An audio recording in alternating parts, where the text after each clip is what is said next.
Hola, ¿cómo están? Bienvenidos de nuevo a este tiempo que estamos teniendo con la Palabra de Dios. Hemos visto hasta este momento 3 argumentos que explican la existencia de Dios.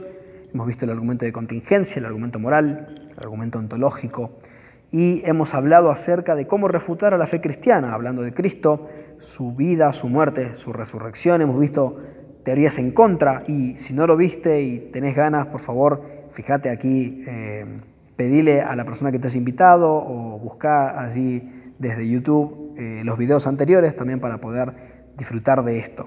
Bueno, el día de hoy, ya terminando este estudio, vamos a hablar de teísmo bíblico, y esto ya va a dar pie a lo que va a ser todo este año allí junto con la iglesia de José Hernández.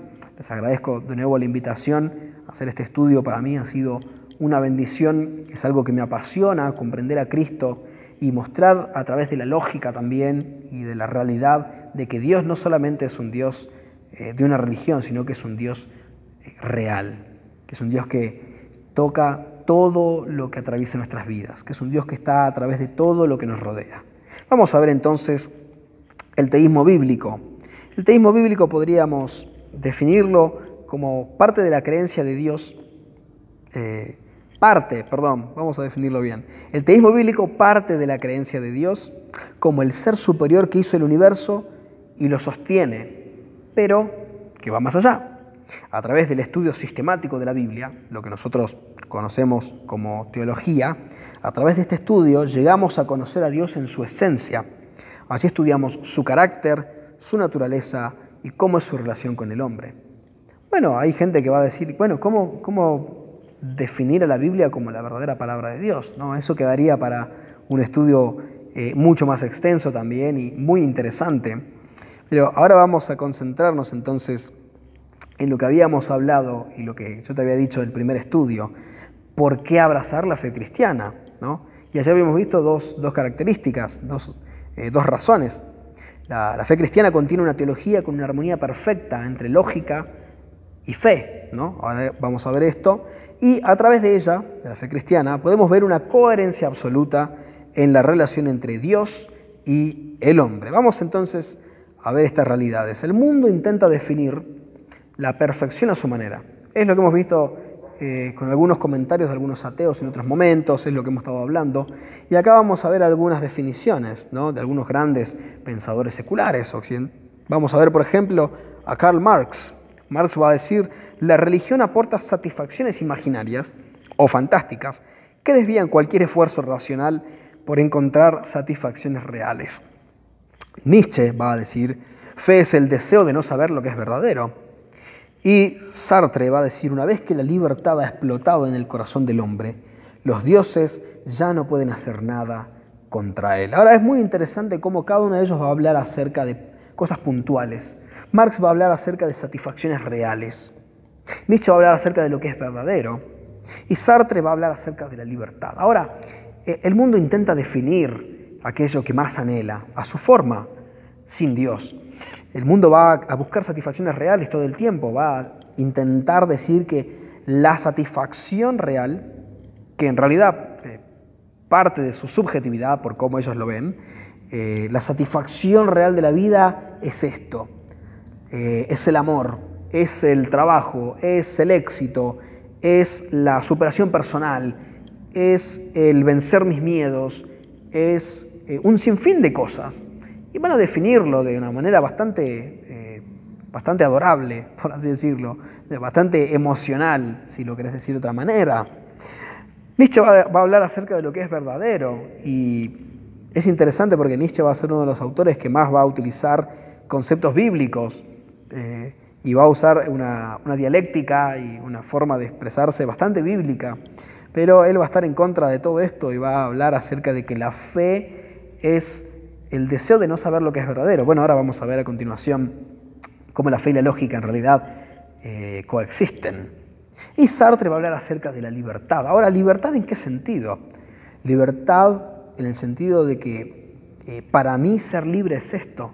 Para mí ser libre es tener una buena economía. Para mí ser libre es tomar las decisiones de una forma autónoma, donde nadie me diga qué hacer. Para mí ser libre es la soltería, van a decir otros. Un sinfín de razones, ¿no?, para llamarlas libertad, ¿no? Pero vamos a ver que es todo lo contrario. Acá vamos a tener varios pasajes bíblicos, si me vas acompañando. Allí tenemos a Dios que va a ofrecernos todo lo que estos expositores van a buscar. Satisfacciones reales, libertad, lo que es verdadero. Y a través de la Biblia podemos ver toda la armonía entre la fe y la razón. Porque si nos ponemos a pensar en todas las posturas ateas y relativistas, todos buscan lo mismo. Todos buscan sanar o satisfacer lo que su corazón les demanda. Y bueno, acá tenemos algunos ejemplos. A través de la Biblia podemos ver lo que Dios nos ofrece y vamos a ver que es está totalmente relacionado a lo que Dios ofrece. En Juan capítulo 14, versículo 27, vemos a Cristo ofreciendo paz. Y va a decir, ¿no?, mi paz os dejo, mi paz os doy. Y va a decir, no como el mundo la da. A veces el ser humano piensa que paz es sinónimo de tranquilidad. Y van de la mano, pero la paz no significa que yo estoy en un descampado verde como el que tenía Windows en los años 90, donde el cielo es totalmente celeste, el campo está totalmente verde y hay un sol hermoso. No. La paz va a ser algo muy diferente. La paz va a ser la tranquilidad que tengo aún en los momentos difíciles, aún en aquella circunstancia que emocionalmente me desborda. La paz en el cristiano va a ser algo totalmente más allá de la parte emocional. Pero el mundo no va a entenderlo así. El mundo va a solamente querer anestesiarse para sentir ese gramo de felicidad. Y vamos a ver que es totalmente diferente la paz que ofrece Cristo. A través de la Biblia también, y a través de ella podemos ver, demuestra que el hombre no puede salvarse a sí mismo. Claro, el mundo va a intentar salvarse a sí mismo. Entonces tenemos razones como política, ¿no? Si las políticas cambian, si las políticas son más públicas y todo el mundo hace lo que quiere y son felices, van a estar bien porque todos podemos llegar a una cierta felicidad, ¿no? Vamos a ir al relativismo, podemos ir a la ética, podemos ir a la moral, podemos hablar de fundaciones que también han intentado hacer el bien y todas son buenas opciones, pero vamos a ver una realidad de que el hombre no puede salvarse a sí mismo. Y acá lo vemos, por ejemplo, ¿no? En Romanos capítulo 2, versículo 16, va a decir, en el día en que Dios juzgará a Jesucristo, por medio de Jesucristo, los secretos de los hombres. Claro, todos Romanos capítulo 1, 2, 3 van a hablar acerca de que el hombre es injustificable y de que si yo juzgo al otro, yo hago lo mismo, solo que en diferentes dimensiones. Entonces, a través de la Biblia vamos a entender esta realidad. El hombre no puede salvarse a sí mismo. ¿Cuánta gente tiene el anhelo escondido en su corazón y hasta a veces no lo quieren reconocer? Ese anhelo de redención. Estos días he visto algunas series contemporáneas y que todos hablan de la redención y el perdón y van a hablar acerca de sus méritos. No, yo hago esto y obtengo perdón. No, yo a través de una buena obra que salvé a tanta gente obtuve el perdón de todo. Pero para nada, para nada. La Biblia nos muestra que no podemos salvarnos a nosotros mismos. La Biblia también va a demostrar el vacío de la vanidad de la vida y sus placeres. Podemos ver, por ejemplo, allí si me acompañás a Eclesiastés capítulo 2, versículo 11. Y acá vamos a ver a un gran escritor llamado Salomón. Y del capítulo 2, del versículo 1 al 11, Salomón va a entablar esta realidad. Mirá lo que dice. Salomón va a decir, dije yo en mi corazón, ven ahora, te probaré con alegría, gozarás de bienes, mas he aquí, esto también era vanidad. Y acá va a comenzar a describir su camino. Él va a decir, a la risa le dije, enloqueces, y al placer, ¿de qué sirve esto? Claro, va a darse cuenta de que es tan momentáneo, de que es absurdo desvivirse o pensar que esos 2 minutos o 3 o horas de felicidad son el momento más alegre que pueda alcanzar el hombre, ¿no? Él va a decir, después propuse en mi corazón agasajar mi carne con vino y que anduviese mi corazón en sabiduría, con retención de la necedad, hasta ver cuál fue el bien de los hijos de los hombres. Engrandecí mis obras, edifiqué mis casas, hice huertos, planté, fui productivo, me hice estanques, compré siervos y siervas, tuve ganado, me amontoné plata, oro, me hice cantores, cantoras, fui engrandecido, aumentado, no negué a mis ojos cosa que desearan, ni aparté mi corazón de placer alguno. Mirá al extremo que ha llegado Salomón. Porque mi corazón gozó de todo mi trabajo y esta fue mi parte de toda mi faena. Pero mirá a la conclusión del versículo 11. Miré yo luego todas las obras que habían hecho mis manos y el trabajo que tomé para hacerlas, y aquí todo era vanidad, aflicción de espíritu y sin provecho debajo del sol. La Biblia nos va a mostrar que el materialismo, que ir en busca de los placeres descontrolados, también va a terminar siendo totalmente vano.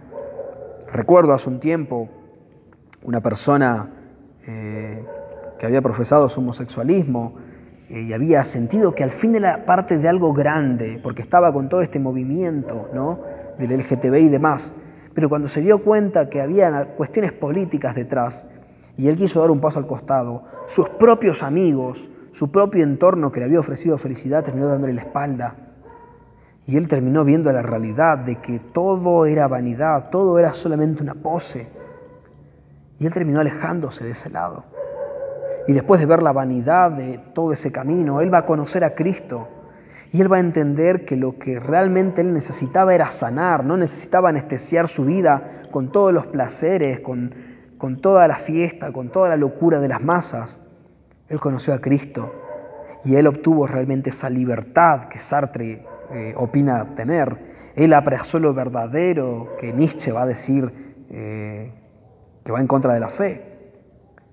Él abrazó la satisfacción real de un Dios que lo ama, de un Dios que lo comprende, no por todo lo que pueda hacer, sino por quién es Él en su corazón. Como decía Marx, buscando satisfacciones reales, ¿no? Esa es la realidad, ese es el Evangelio. Otro ejemplo, ofrece una manera de sanar las heridas del alma. Mateo capítulo 11, versículo 29 va a decir, llevad mi yugo, cuando Cristo va a hablar con ellos, ¿no? Y después va a decir al final de ese versículo, y hallaréis descanso para vuestras almas. Ahora la gente dice, pero ¿por qué Cristo nos dice que carguemos nuestra cruz? No, pero ¿por qué hay que llevar un yugo? No, yo no quiero llevar ningún yugo. Claro, la gente piensa que el yugo de Cristo es una carga, pero no se dan cuenta que la carga de Cristo es mucho más ligera que la nuestra. La nuestra es levantarnos día a día con un mal ánimo, con un positivismo de que todo va a estar bien si yo estoy bien, pero nos damos cuenta de que cuando se nos acaban las fuerzas nos tiramos al abismo. Nos tiramos al abismo, renunciamos a la vida, no queremos, no tenemos ganas de luchar. Pero con Cristo eso no pasa. Con Cristo nunca se acaban las fuerzas. Con Cristo, con la vida cristiana, nosotros tenemos una certeza de que si al fin llega la muerte, Pablo va a decir que la muerte es ganancia, entonces no tenemos miedo a la muerte. No sé si alguna vez has estado en un cementerio, en un velorio cristiano. No sé si alguna vez has visto la cara de algún hermano fiel que finalmente partió a la presencia del Señor. Yo tuve, hace un par de semanas, estuve en el velorio de un hermano que ya había cumplido 82 años, don Noé. Nunca vi una cara tan alegre, una cara con tanta paz, de saber que ya no estaba sufriendo los ataques de neumonía, que ya no estaba sufriendo los años, que ya estaba con su amado Señor. Nunca vi tanta paz en una mujer como su esposa, sentada allí al lado del cuerpo de su esposo. Una mujer que nos miraba y decía, ya está con el Señor. Nunca vi tanta paz en una familia. He visto lágrimas, he visto llanto, pero lo que no vi es desesperanza. No hay desesperanza. Seguimos, te enseña a combatir las aflicciones de la vida. Salmo 73, por ejemplo, es un claro ejemplo. Asaf va a decir, ¿de qué me sirve que yo haga todo el bien si las personas que hacen mal son promovidas? Si aquellos que son injustos, aquellos que son corruptos, alcanzan más bendición que yo. Y Asaf en ese salmo va a exponer su angustia, pero en el versículo 17 va a llegar a ese punto. Él va a decir, hasta que entrando en el santuario de Dios comprendí el final de ellos. Y Asaf va a entender que no se trata de producción, no se trata de apariencias, no se trata de lo que el mundo vea, sino que se trata de la realidad del corazón. Se trata de dónde está realmente mi corazón. Si en la envidia de los demás, mirando cómo prosperan y yo no, o en la realidad de mi esencia, porque Dios también quiere compartir su esencia con nosotros y que cada vez nos parezcamos más a Él. Esa es la realidad. Y en el versículo 25-26 va a decir, ¿a quién tengo en los cielos sino a ti? Y fuera de ti nada deseo en la tierra. Mi carne y mi corazón desfallecen, mas la porción de mi corazón y mi roca es Jehová para siempre. No hay desesperanza, no hay un abismo, no hay algo tan grande que nos quite las ganas de vivir, que nos haga quedarnos en la lona. Con Cristo no, nunca más. Te enseña a combatir las aflicciones de la vida, te enseña a tener una perspectiva correcta de las cosas, más allá de las propias emociones e impulsividades. Allí vemos, por ejemplo, Santiago. Santiago va a ser un libro escrito para los primeros cristianos que estaban sufriendo persecución. Algunos cristianos se habían convertido, pero algunos resultaban ser esclavos y van a sufrir la opresión. Y Santiago va a ser un libro que va a alentar a estos cristianos. Y Santiago allí en el capítulo 1, de los versículos 2 al 18, va a decir, bienaventurado el varón que soporta la tentación, porque cuando haya resistido la prueba recibirá corona de vida, que ha prometido Dios a los que le aman. Cuando alguno es tentado, no diga que es tentado de parte de Dios. Claro, van a decir, y vamos a ver varios memes, ¿no?, de que Dios me tentó y yo no me pude resistir, ¿no? Y vamos a decirlo en tono de broma. No, es que la tentación me pudo, me ganó. Y bueno, ¿por qué Dios me pone la tentación si es tan bueno? Y vamos a ver estos cuestionamientos, pero vamos a ver la realidad. Vamos a ver la perspectiva diferente, en que Dios no tienta, porque Él no tiene ese factor de querer tentarnos para vernos caer. Dios no es un Dios masoquista que quiera que nosotros suframos a cada rato. Dios no es un Dios ilógico, no va a ofrecernos algo que va en contra de Él. Pero ¿cuál sí es la realidad? La realidad es que nosotros seguimos siendo humanos. La realidad es que nosotros seguimos teniendo errores, que yo sigo luchando con algunas cosas, que vos luchás con algunas cosas, que hay cosas en el pasado que no perdonamos y que nos hacen ser quienes somos hoy. La realidad va a ser muy diferente. Entonces no podemos verlo con una forma simplista de que lo que me pasa es por culpa de Dios, sino que Dios, en su bondad, permite algunas cosas, pero todo está en mi voluntad, en mi decisión, en qué es lo que yo voy a hacer, cómo voy a reaccionar. Por eso va a decir, bienaventurado el varón que soporta la prueba, bienaventurado. Seguimos, te muestra la realidad de una verdadera relación con Dios y el peligro de caer en una falsa religiosidad. Claro, mucha gente va a decir, bueno, pero vos sos un fanático, vos estás tratando de darle a todo una explicación, te estás yendo demasiado. Pero bueno, justamente el fanatismo es algo que está condenado por el mismo Dios. Dios, si hay algo que lo que va a rechazar de parte del hombre, es ese deseo de simplemente ser un fanático y cumplir para estar bien con Dios. Nosotros no cumplimos para estar bien con Dios, no hacemos una lectura bíblica diaria para estar a mano con Dios, no oramos para estar a mano con Dios, no alabamos para estar a cuentas con el Señor. Esto no se trata de transacciones, no se trata de meritocracia en este aspecto de la palabra, para nada. Mirá lo que dice Gálatas 5, versículo 25. Si vivimos por el Espíritu, andemos también por el Espíritu. Todo Gálatas va a ser la carta de Pablo diciéndole a los Gálatas, a la iglesia de allí, va a decirle, dejen de encapsular a Dios en una religión. Dios no quiere ser una religión en tu vida. Dios no quiere que seas cristiano de sábado a domingo y de lunes a viernes hagas tu vida. Dios no quiere eso. Dios quiere que tu vida pueda realmente reflejarlo, que tu vida pueda realmente ser una adoración, que tu vida realmente pueda ser donde Dios se manifieste, donde se sanen tus heridas, donde adores a Dios porque querés, no porque algo te obliga a hacerlo. Dios quiere que le sirvas por amor, no por una salvación falsa. Porque si nosotros lo hacemos por la salvación, estamos equivocados. La salvación es por fe, la salvación es por gracia. Yo no puedo decir que sirvo, que estoy hablándote en este momento, en este tiempo, solo porque yo quiero ganar mi salvación. Sería totalmente ilógico. Porque ¿quién puede dar la talla de quién es Dios? Es absurdo. Dios es tan grande, yo soy tan finito, no hay forma en la que yo pueda alcanzarlo por mi mérito. Y sin embargo hay personas que piensan que sí, pero porque piensan que Dios es emocional, y vamos a ver más adelante que Dios es inmutable. Dios es inmutable. A Dios no le molesta si hoy estás bien y mañana estás mal. Dios no cambia porque hoy yo haya sido un buen hijo y mañana yo sea un mal hijo. Dios no va a cambiar.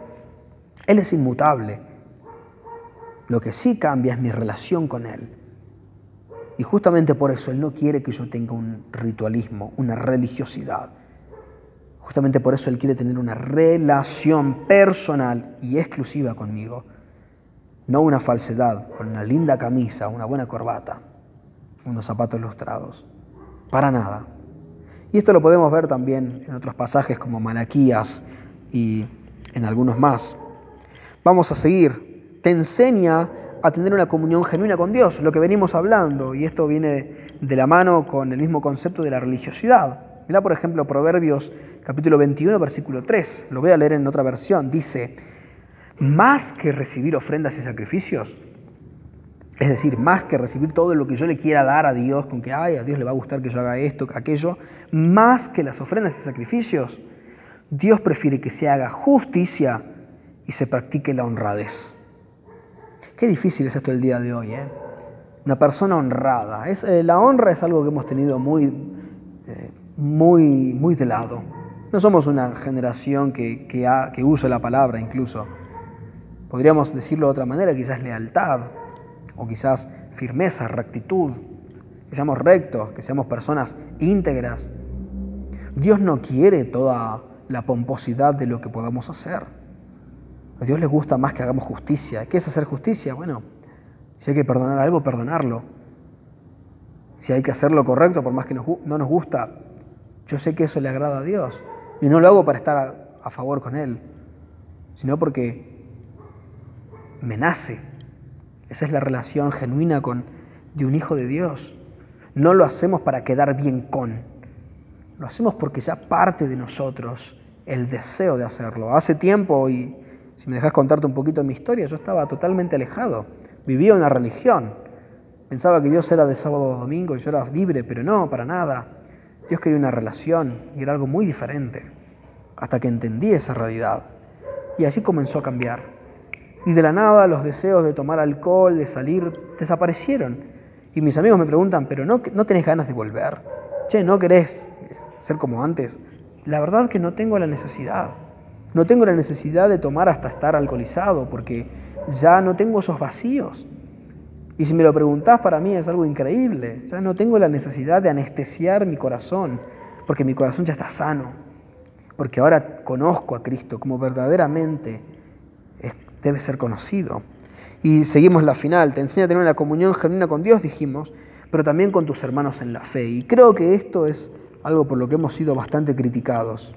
Y el ateísmo y varias personas que han estado en contra de la iglesia, en algún sentido yo he agachado la cabeza y decir, tienen razón. Gálatas 6, 1 y 2 van a decir, hermanos, si alguno fuere sorprendido en alguna falta, vosotros que sois espirituales, restauradle con espíritu de mansedumbre, considerándote a ti mismo, no sea que tú también seas tentado. Sobrellevar los unos las cargas de los otros y cumplir así la ley de Cristo. Hay una frase no la anoté ahora, justo la recuerdo, la frase de un ateo que decía, a veces las mejores personas están en la calle con piercings y tatuajes y las peores están de traje los domingos a la mañana en la iglesia. Hermanos, a veces esto ha sido una triste realidad. No sé si te ha pasado decir, parece que mis amigos que no conocen a Dios son más leales que los que sí conocen a Dios. Wow, parece que aquellas personas que están lejos de Dios me comprenden más, me hablan más, me motivan más a ser mejor que los hermanos de la iglesia. A veces terminamos siendo jurados y verdugos de un mismo hermano. Y yo creo que este es un punto en el que tenemos que agachar la cabeza, reconocer nuestro error y aprender a mirarnos más allá de la santurronería que profesemos y ser reales. Hermanos, nosotros seguimos siendo reales, seguimos siendo pecadores. Y si yo estoy acá parado ahora delante de vos hablándote, no me hace mejor, no me considero una persona santa, no me considero alguien diferente. Yo sigo siendo uno de los pecadores más terribles que Dios perdonó y que por su perdón y su amor ya no hago lo mismo que antes, porque Él cambió mi esencia. Pero por otro lado sigo pecando, seguimos pecando.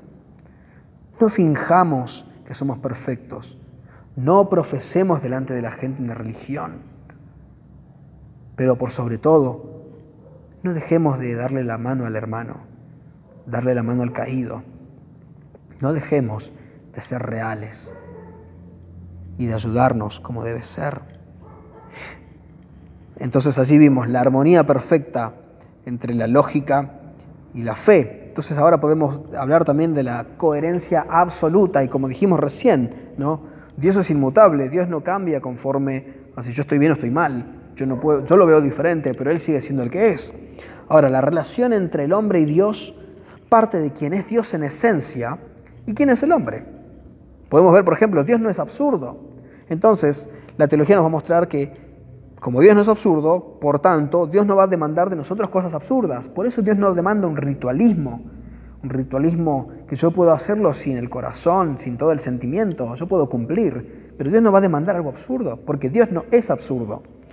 Dios no puede aprender, claro, porque Él ya conoce todo, Él lo sabe todo. Entonces, por consiguiente, como Dios no puede aprender, su sabiduría es infinita, es eterna, yo puedo disfrutar de enriquecerme de esa sabiduría. El principio de la sabiduría es el temor a Jehová, va a decir Proverbios, y todo Proverbios va a ser un sinfín de consejos prácticos en cualquier área de la vida, en el área material, en el área familiar, en el área personal, en las finanzas, un sinfín. La Biblia siempre va a mostrarnos algo nuevo, por más que ya la conozcamos, por más que ya la hayamos leído de punta a punta, siempre hay algo nuevo. Pero la Biblia siempre es la misma, porque Dios siempre es el mismo. Dios no puede crecer, es decir, Dios no puede madurar, Dios no puede tener un proceso de crecimiento y desarrollo personal, porque Dios ya es Dios. Y porque Él no puede crecer, porque Él ya es totalmente autosuficiente, yo puedo disfrutar de su empatía, de su comprensión, de su cariño, de su misericordia. Porque Dios no va procesando y hoy va a decir, no, te portaste mal, te castigo. Y mañana Dios tiene más sabiduría y te va a decir, bueno, ayer fui muy severo y hoy te voy a explicar las cosas. No, Dios no hace ese balance como nosotros. Él es totalmente maduro, totalmente inmutable. Y por eso yo puedo disfrutar de su empatía. Y la Biblia va a mostrarnos pasajes donde Dios quiere consolarnos, donde Dios quiere estar con nosotros. Dios no puede cambiar de ánimo, lo que venimos diciendo de hace rato. Por lo tanto, yo puedo disfrutar de su compañía. La diferencia es que o la disfruto o me avergüenza si yo estoy haciendo el mal, ¿no? Disfruto de su compañía porque Él no depende, eso no depende de mis logros o fracasos. Esta es la gran diferencia con sectas y religiones que profesan un Dios que depende de nuestras acciones o que nos bendice dependiendo de nuestras actitudes u ofrendas, como leímos recién en Proverbios. Entonces, ¿cómo describimos a Dios? Ya vamos a entrar un poquitito más en lo que es teología propia ahora. Jeremías 9:24 va a decir, mas alabes en esto el que se hubiere de alabar, en entenderme y conocerme que yo soy Jehová, en entenderme y conocerme, alábese de esto la persona que lo pueda hacer. Conocer a Dios en su esencia es uno de los desafíos más deleitosos para el hombre, es uno de los caminos más amplios, más maravillosos y más deleitosos que el Hijo de Dios puede transitar en la vida. Partiendo de la realidad que nuestra mente tiene un fin, podemos decir que no podríamos conocer a Dios en su totalidad. Esto sería absurdo, claro, mi mente tiene un fin, tiene un límite. Por eso estudiamos a Dios separándolo en sus atributos y así podemos apreciar cada parte de quién es Él. Pero Él es un todo, ¿no? Nosotros vamos viendo sus partes. Acá vemos algunas declaraciones ya finales. Tozer para mí va a ser uno de los más grandes expositores a la hora de hablar de los atributos de Dios. Y en uno de sus libros, particularmente de los atributos de Dios, él va a dejar algunas oraciones allí en la primera parte de cada capítulo. Y vamos a ver algunas. Mira, por ejemplo, esta. Él va a decir al principio del libro, Señor Todopoderoso, no el Dios de los filósofos y de los sabios, sino el Dios de los profetas y los apóstoles, y lo mejor de todo, el Dios y Padre de nuestro Señor Jesucristo. ¿Me permites reconocer tu santidad? Los que no te conocen quizás te invoquen como otro distinto al que eres. Así no te adoran a ti, sino a una criatura de su propia imaginación. Por eso, ilumínanos la mente para que te conozcamos tal como eres, de manera que te podamos amar de manera perfecta y alabarte dignamente. En el nombre de Jesucristo. Amén. Esta declaración me pareció increíble, porque Tozer va a reconocer que va mucho más allá de la lógica simplista de lo que es el intelectualismo, de los sabios, de la filosofía. Más adelante va a decir, enséñanos a conocer lo que no podemos conocer, porque las cosas de Dios no las conoce hombre alguno, sino el Espíritu de Dios. Haz que la fe nos sostenga donde fracasa la razón y pensaremos por qué creemos, no para poder creer. En el nombre de Jesús, amén. Podemos tomar este ejemplo. Y hace unas semanas hablaba con un compañero del Instituto Bíblico allí en Palabra de Vida y él me preguntaba acerca de este pasaje. Y es un pasaje que está allí en Lucas capítulo 18. Y del 15 al 13 vemos a dos personajes bastante diferentes, ¿no? Vemos por un lado a los niños. Los niños querían acercarse a Jesús, querían poder tocarlo, abrazarlo. Los discípulos van a correrlos, van a decirle que no, y así Cristo va a decir, no, dejad a los niños que vengan, porque de los tales es el reino de los cielos. En otros pasajes va a decir, ¿no? Allí en el versículo 17, la versión de la TLA dice, les aseguro que la persona que no confía en Dios como lo hace un niño, no podrá entrar en el reino de Dios. No, acá vemos a los niños que corrían gozosos a abrazar a ese Dios, a ese Cristo, a ese Jesús que los amaba, que quería estar con ellos. Recuerdo un himno, un corito bastante antiguo, decía, el Señor recibe con agrado a los pequeños. Ese Dios que ama la ternura de ese niño, que quiere cuidar a ese niño. Y después vamos a ver a este personaje, ¿no? Al joven rico. Él se acercó con expectativas de mantener de ganar su vida eterna, ¿no? El joven rico va a acercarse diciendo, ¿qué haré para heredar la vida eterna? ¿Qué me falta? Bueno, guardo los mandamientos. Sí, esto lo hago desde mi juventud. Bueno, te falta una cosa. Vende todo lo que tienes, dale a los pobres y sígueme. Y allí vamos a ver este versículo 23, ¿no? Donde dice, entonces él oyendo esto se puso muy triste porque era muy rico. Y acá vamos a ver las dos diferencias entre estas personas. Los niños sabían todo lo que ofrecía Cristo y corrían hacia Él, con gozo, sin prejuicio, con libertad.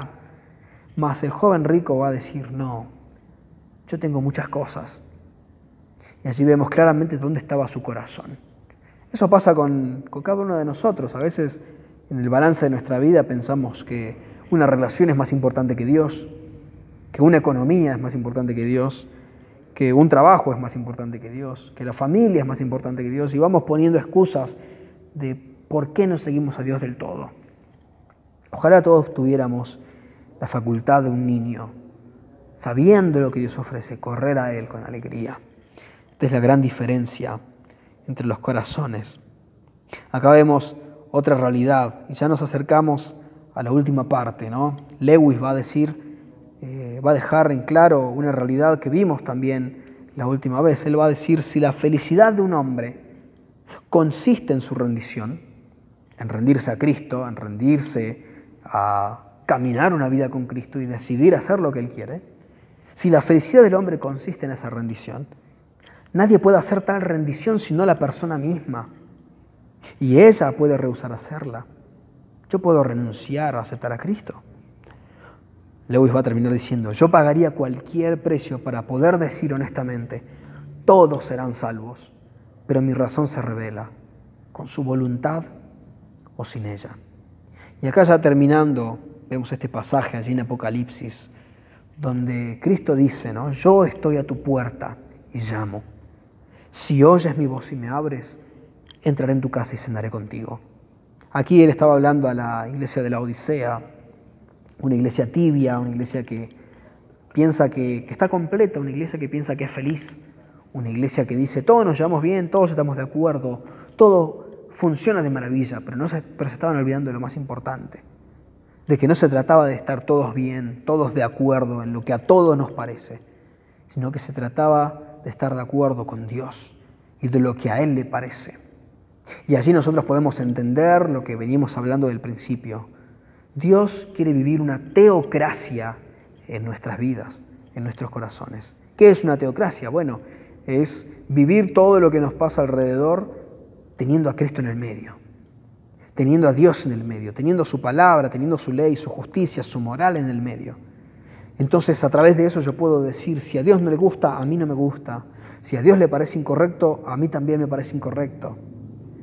Y allí podemos llevarlo a cualquier área de la vida y podemos decir que nosotros profesamos la política de Dios, un Dios justo, un Dios recto, un Dios sabio.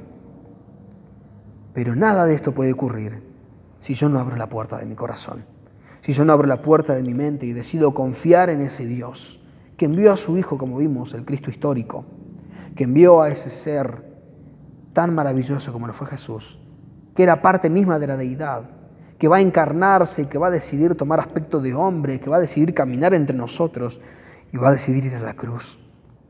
Y allí vemos esa cruz, donde Cristo va a decir que pagó el precio por todos, para ser salvos, pero donde tampoco se obliga a nadie a aceptar esa salvación. Donde vemos en la Biblia gente que dijo, sí, ya te oiremos hablar de esto en otro momento. Donde vemos personas que se burlaron diciendo, esos están llenos de mosto. Donde vemos personas que van a decir, Él no fue el Mesías.